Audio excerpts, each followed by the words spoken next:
Mardi 13 octobre 1998, Raoul, candidat péquiste dans le comté de Brome-Missisquoi. Audience son programme, il vient de la Bite-Atibi, moi, je vote pour lui. Scandale dans un avion, indiscret, le solliciteur général du Canada confie à son voisin de siège « Je vais prendre le poulet, le bœuf me donne des ballonnements. » Avec un homme comme ça, la sécurité du pays est en péril. Destitution, destitution. Eh bien, bonne fête du monde et bon mardi, mesdames et messieurs. Tout d'abord, des nouvelles de moi. Inutile de se faire des illusions. Croyez-moi, la télévision est en chute libre. On ne discute plus des vrais sujets. On ose à peine aborder les grands problèmes de notre époque. Et ceci au profit d'émissions vilement racoleuses. Le cœur me lève.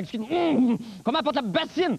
Non, mais ça va. Il semble qu'il n'y ait plus qu'une chose capable d'attirer l'attention des téléspectateurs. C'est le L-E-S-E-X-E. Le SKE, oui, et particulièrement les grosses poitrines. Non, mais c'est vrai, où serait aujourd'hui Denise Bombardier et Maman Dion sans leur titanesque téton? Je vous le demande, j'attends des télégrammes. En voilà un déjà! Oh, merci! Merci, mon brave. Vous prendrez quand vous pourrez. Alors, cher Marc, stop. Je suis équipé pas à peu près, stop. Et jamais je n'oserais utiliser mes mamelles, stop, à des fins purement commerciales, stop. Et c'est signé Robert Guisculi. Eh bien, mon cher Bob, tout à fait d'accord avec vous. Je partage votre amour du sein. D'ailleurs, laissez-moi vous dire ce qu'est pour moi un sein. Jeune, alors que j'étais perdu en pleine brousse, j'ai été recueilli par une famille de saints sauvages. Ils m'ont inculqué les rudiments de la brasse et l'ABC de la vie à deux. 15 ans plus tard, une équipe d'anthropologues anglais m'a retrouvé me nourrissant de racines et vivant dans un soutien-gorge comme ça. Ça a été vraiment les plus belles années de ma vie. Bon, bref, à quoi bon se battre contre vous? Les téléspectateurs veulent du poupip? Eh bien, ils auront du poupip! Et ça commence tout de suite avec les nouvelles en diorama. Diorama!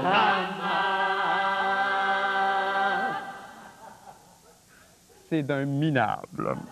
Alors, ce soir, nous abordons le délicat problème du Kosovo et on en discute avec nul autre que M. Jocelyn Coulon, journaliste aux affaires internationales, au devoir. Monsieur Coulon, bonsoir et bienvenue à la fin du monde. C'est très gentil d'avoir accepté notre invitation. Bon, le Kosovo, j'y comprends pas grand-chose, pour être très honnête avec vous. J'entendais un reportage à la radio récemment. Il parlait que c'est des troupes qui remontaient jusqu'au 13e ou 14e siècle. 14e siècle.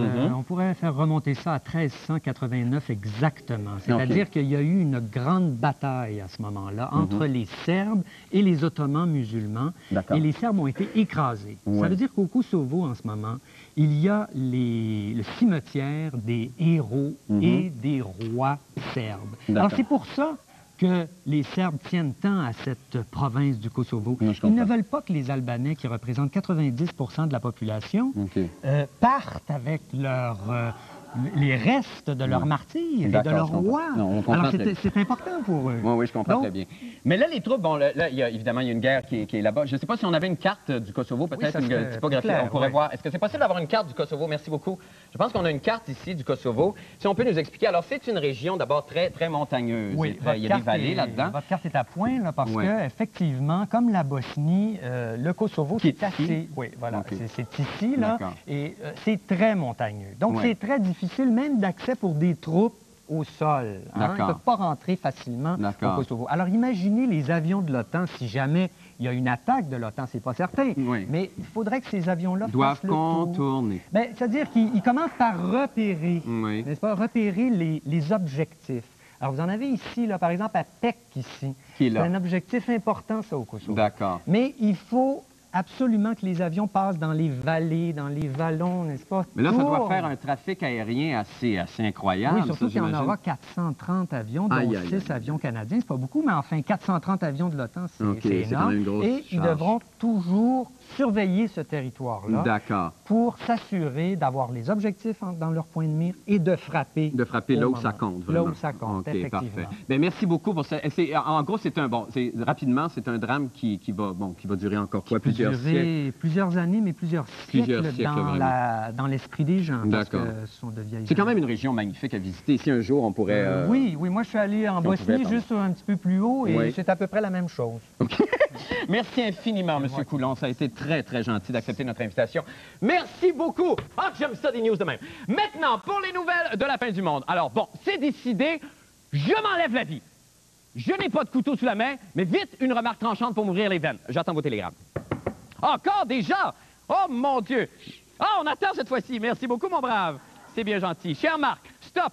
Tu conduis comme une vieille femme. Stop! Oh, mon Dieu, que c'est tranchant! Secoué de spasme, je me vide de mon sang. Non, ça ne mange pas du pain, tout ça. La fin du monde en bref. Eh bien, selon un tableau statistique diffusé par le Vatican, le pape Jean-Paul II a accompli durant ses 20 ans de pontificat plus que n'importe quel autre pape avant lui, ce qui en fait le pape le plus performant de l'histoire. Bravo! Au cours des 2 dernières décennies, le Saint-Père a écrit 13 encycliques, 10 exhortations apostoliques, alors que moi je n'ai exhorté seulement que 8 fois.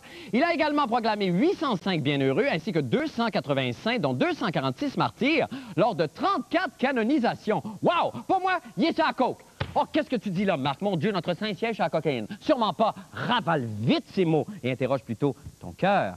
La raison d'une telle vigueur chez notre souverain ne s'explique que par un régime de vie spartiate, composé d'exercices physiques rigoureux, comme on peut voir, tels que le saut à la corde, des push-ups, de la boxe, du kung-fu, du punching bag, des bénédictions full contact,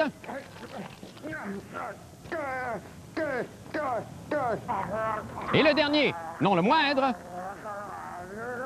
le tir d'autobus de pèlerin. Non, mais quel robuste gaillard quand même, vieux crapaud, le corps d'un homme de 70 ans. Ben impressionné. Le solliciteur général du Canada, M. Andy Scott, est dans l'eau bouillante. Bon, alors, la première question qui me vient à l'esprit, là, mais qu'est-ce que ça peut bien crisser un solliciteur... Pardon. Un solliciteur, c'est ça, un solliciteur général. Dans ma grande naïveté, moi, j'ai toujours cru que c'était un général qui faisait de la sollicitation. Sketch! Je suis général, veux-tu voir mes fesses, Saint-Pierre? Ou encore, je suis général, veux-tu prendre une bouchée de mon hamburger, Saint-Pierre? merci.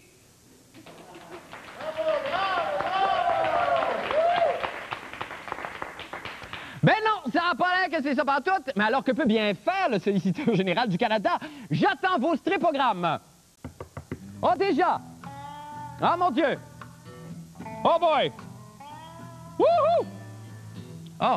Eh bien, ça a l'air que le rôle du solliciteur général du Canada soit de maintenir le Canada en sécurité, évidemment, et de faire en sorte que... que la société canadienne soit une société paisible et sûre. Ah, mon Dieu, je suis plus capable. Merci beaucoup, Jacinthe Laporte. Merci. Merci infiniment. Excuse-moi, c'est tout ce que j'ai. Attends-moi après l'émission, OK? Eh bien, monsieur le solliciteur général Andy Scott, vous êtes dans la marbre. Oui, j'ai bien dit la marbre. Changez le B pour un D, vous allez comprendre. Et pourquoi est-il dans la marbre? Parce qu'il y a une grande gueule et qu'il aurait divulgué lors d'un voyage en avion des informations strictement confidentielles concernant l'affaire du Peppergate, cet incident où, on s'en souvient, des étudiants ont été aspergés de poivre de Cayenne par la GRC. Andy Scott devrait sûrement savoir que quand on parle fort en public, il y a du monde qui risque d'entendre et de vous stouler. Mais j'y pense.